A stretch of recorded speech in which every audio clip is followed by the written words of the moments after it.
महाराष्ट्र में तख्ता पलट की हलचल के बीच राजस्थान में फिर सियासी बयानबाजी शुरू हो गई है। शिवसेना में दरार के साथ ही बीजेपी का ऑपरेशन लोटस शुरू हो चुका है। इससे राजस्थान में भी कांग्रेस सरकार की चिंताएं अब बढ़ गई है। यदि अब की बार कांग्रेस विधायकों की बगावत हुई तो क्या गहलोत सरकार मिड टर्म इलेक्शन के लिए जा सकती है? राजस्थान में क्या ऑपरेशन लोटस की संभावनाएं हैं? आइए समझते हैं। 2 साल पहले 1 महीने तक सियासी संकट झेलने वाली गहलोत सरकार फिर से बीजेपी पर हमलावर है। महाराष्ट्र में चल रहे घटनाक्रम पर मुख्यमंत्री गहलोत ने जब कमेंट किया तो राजस्थान में आए संकट का भी उन्होंने जिक्र किया। राजस्थान कांग्रेस के पास पूरी मेजॉरिटी होने के बावजूद भी अंदर खाने बगावत का डर है। ये डर यूं ही नहीं है। हाल ही के सियासी घटनाक्रम को अगर उठा के देखें तो कांग्रेस बीजेपी दोनों पार्टियों के कई सीनियर नेताओं के मौके बेमौके ऐसे बयान हुए हैं जिससे इन चर्चाओं ने जोर पकड़ लिया है। कांग्रेस में चल रही अंदरूनी संघर्ष मध्यावधि चुनाव की ओर लेकर जाएगा। आज मंत्री विधायकों में आपसी बातचीत और संबंध नहीं है। उस हालात में कुछ भी हो सकता है। मुख्यमंत्री जिस भाषा में अपनी पार्टी के लोगों के लिए बात करते हैं, लगातार कांग्रेस के ही विधायक मंत्री जिस तरह के आरोप अपनी ही सरकार पर लगा रहे हैं, उससे ऐसा ही लगता है। ये कहा है अरुण चतुर्वेदी, पूर्व प्रदेशाध्यक्ष बीजेपी।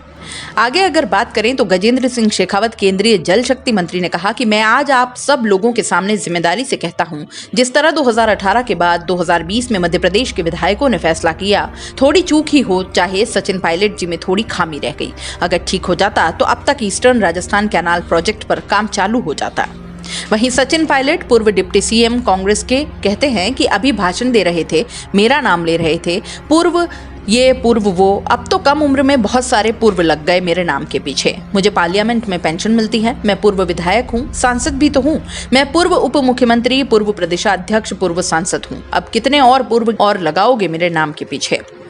वहीं अशोक गहलोत भी कहते हैं कि अब आप देखेंगे कि 1.5 साल के अंदर कई बार होगा। एनडीए गवर्नमेंट का, प्रधानमंत्री जी का, गृह मंत्री जी का टारगेट राजस्थान है और वहां का मुख्यमंत्री है, इसलिए बार बार ये तंग करते हैं, हम लोगों को दबाव दे रहे हैं। जिस रूप में क्राइसिस पैदा किया, हॉर्स ट्रेडिंग का पूरा खेल खेला गया, कामयाब नहीं हो पाए। बार बार उनको राजस्थान दिखता है क्योंकि बहुत बड़ा राज्य है, टारगेट करके चल रहे हैं राजनीति में। वहीं राजस्थान में कितने एमएलए किसके साथ हैं ये भी देख लीजिए। कांग्रेस 108, राष्ट्रीय लोकदल 1, भारतीय ट्राइबल पार्टी 2, निर्दलीय 13, माकपा 2, बीजेपी से क्रॉस वोटर 1, शोभा रानी कुशवाहा। सचिन पायलट, पृथ्वीराज मीणा, वेद प्रकाश सोलंकी, सुरेश मोदी, विश्वेंद्र सिंह, दीपेंद्र सिंह, भंवरलाल शर्मा, जीआर खटाना, इंद्राज गुजर, गजेंद्र सिंह शेखावत, हेमाराम चौधरी, रामनिवास गाबड़िया, अमर सिंह, ब्रजेंद्र सिंह ओला, मुरारीलाल मीणा, मुकेश कुमार भाकर, राकेश पारेख और हरीश मीणा, इनके साथ रमेश चंद्र मीणा।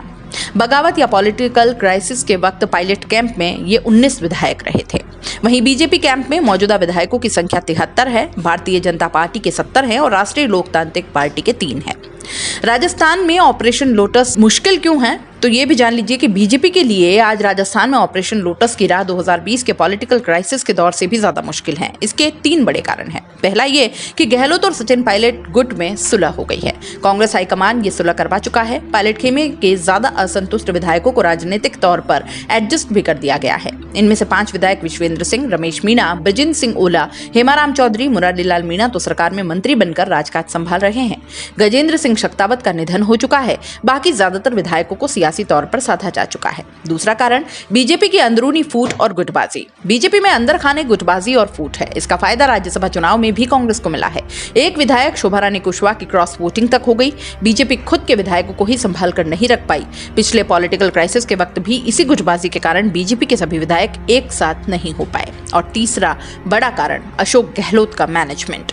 अशोक गहलोत का मैनेजमेंट बहुत जबरदस्त है। सरकार पर मजबूत पकड़, विधायकों को साथ कर रखने और व्यक्तिगत रूप से 1 to 1 सबसे मिलते रहना, बगावत को समय पर भांपने की कैपेसिटी, विरोधी गुटों से भी अपने हित की सूचना हासिल कर लेना, गृह विभाग की कमान अपने हाथ में रखकर मॉनिटरिंग करने की उनकी कार्यशैली के कारण गहलोत मात नहीं खाते। सियासी तौर पर ऐसा कहा जाता है कि गहलोत विधायकों की नब्ज पहचानते हैं, जिस पर हाथ रखते ही ओड़े टेढ़े चल रहे विधायक उनके साथ हो जाते हैं। वहीं चुनौतियों की अगर बात करें तो 200 सदस्य राजस्थान विधानसभा में बहुमत के लिए 101 विधायकों की जरूरत होती है।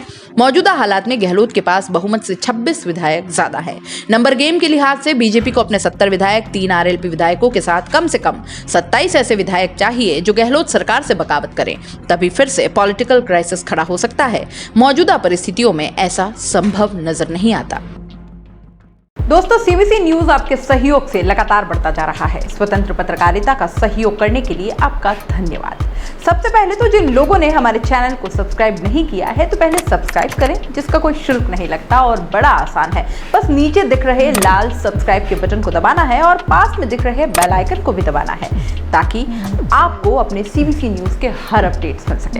हमारे इंस्टाग्राम पेज और फेसबुक पेज को भी लाइक करें, फॉलो करें, वहां पर भी आपको मिलती है तरह तरह के अपडेट्स। हम पूरे राजस्थान से आपके लिए लाते हैं वो खास खबरें जो आपके लिए जरूरी है, और वो भी पूरी बेबाकी के साथ। पत्रकारिता के इस मुश्किल दौर में आपकी आवाज जिम्मेदारों तक पहुंचाना ही हमारा लक्ष्य है, और ये आपके सहयोग के बिना संभव नहीं है। हमारा सहयोग करें, स्वतंत्र पत्रकारिता में अपना योगदान दें और ज्वाइन बटन पर जाकर सदस्यता लें, चाहे सबसे छोटी सहायता के रूप में ही क्यों ना हो। जनता की बेबाक आवाज बने रहें, उसके लिए सहयोग आपको ही करना है। सब्सक्राइब करिए और ज्वाइन बटन पर क्लिक कर सदस्यता ग्रहण कीजिए।